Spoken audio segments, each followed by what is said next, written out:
Ley de Víctimas y Restitución de Tierras. Esta es una ley que nace en el gobierno de Juan Manuel Santos en el primer año de su presidencia, y lo que busca es restablecer los derechos de las víctimas del conflicto armado a través de una serie de normativas o medidas jurídicas, administrativas, sociales y económicas. Entonces, la Ley 1448-2011 es el mecanismo jurídico a través del cual el Estado colombiano reconoce, primero, la existencia de un conflicto armado interno. Segundo, que ese conflicto ha dejado millones de víctimas, es decir, se reconoce a las víctimas del conflicto como tal. Y tercero, reconoce los derechos que éstas tienen a la verdad, la justicia y la reparación con garantía de no repetición. ¿Quiénes son consideradas víctimas?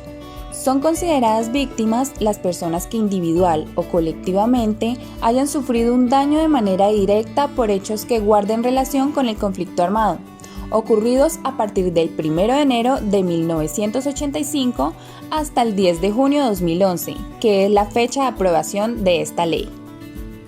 Entonces, todas aquellas víctimas del conflicto deberán presentar su declaración en un término de 4 años a partir del año 2011 hasta la fecha de sanción de ley, que es el 10 de junio del año 2015. Pero todos aquellos casos que sucedan después de esta fecha también deberán ser dialogados para que puedan entrar en el Registro Único de Víctimas. ¿Los familiares también son víctimas? En casos de desaparición forzada también son víctimas los papás, los hijos, el cónyuge, compañero o compañera permanente, parejas del mismo sexo e hijos, incluyendo los adoptivos. Cuando estos familiares no están, se consideran entonces víctimas a los abuelos. Si soy víctima, ¿qué debo hacer? Las víctimas pueden acceder a las medidas de la ley siempre y cuando estén inscritas en el Registro Único de Víctimas. Es a través de este proceso que la persona empieza a ser reconocida como víctima. Para ser incorporadas en el registro, las víctimas deberán acercarse a las oficinas regionales de la Procuraduría, Defensoría o las personerías municipales, donde deberán rendir una declaración sobre los hechos para que de esta forma se pueda realizar un acompañamiento y se pueda explorar el caso. Las personas que sean incluidas en el Registro Único de Víctimas tendrán derecho a recibir medidas de atención, asistencia y reparación integral dependiendo y atendiendo a las circunstancias particulares de cada caso. Son 5 las medidas de reparación integral contempladas en la ley. Primero, restitución. Este es un proceso gradual y progresivo que se hará en las zonas microfocalizadas para que haya un seguimiento en cada una de estas zonas que son las más golpeadas por el conflicto, donde el Estado ofrece una protección con el objeto de restablecer las víctimas a la situación en la que se encontraban antes de que ocurrieran los hechos violentos. Aquí es importante aclarar que el proceso de restitución de tierras se hará solo a las personas que hayan sido despojadas de sus tierras a partir del 1 de enero de 1991. Segundo, indemnización administrativa. Se entregará una compensación económica de acuerdo al hecho victimizante y el estado de vulnerabilidad de la víctima. Por otro lado, a los niños, niñas y adolescentes que tienen derecho a la indemnización se constituyó un cargo fiduciario, que les será entregado al cumplir la mayoría de edad. Tercero, rehabilitación.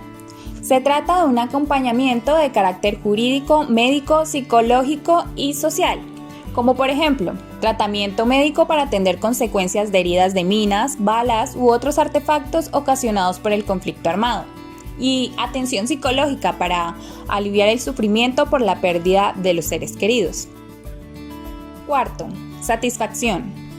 Esta es la búsqueda de la verdad, la recopilación y publicación de la memoria histórica y la implementación de medidas de reparación simbólica. Algunos ejemplos de medidas de satisfacción son la exención del servicio militar obligatorio, actos de perdón público, la instauración del Día Nacional de la Memoria y Solidaridad con las Víctimas, que es el 9 de abril de cada año, homenajes, conmemoraciones y monumentos a la memoria de las víctimas. Quinto, garantías de no repetición. Acá entra el mismísimo proceso de paz, que es el que busca que estos ciclos de violencia cesen para que se les garantice a las víctimas que no se repita este hecho y así poder evitar que vuelvan a ocurrir violaciones a sus derechos humanos.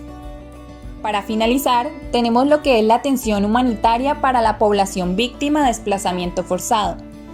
Esta es una ayuda humanitaria que busca atender las necesidades básicas de las víctimas en cuanto a alojamiento transitorio, alimentación, aseo personal, transporte de emergencia, atención médica y psicología de emergencia. En conclusión, esta ley busca en principio tres cosas. Primero, mejorar las condiciones de vida de las personas y sobre todo que éstas vuelvan a tener las mismas condiciones de vida que tenían antes del hecho victimizante. Segundo, recuperación de la dignidad. Tercero, que estas personas puedan recuperar los derechos sobre su propiedad. Así terminamos esta breve explicación de la Ley 1448 del 2011. Muchas gracias por ver.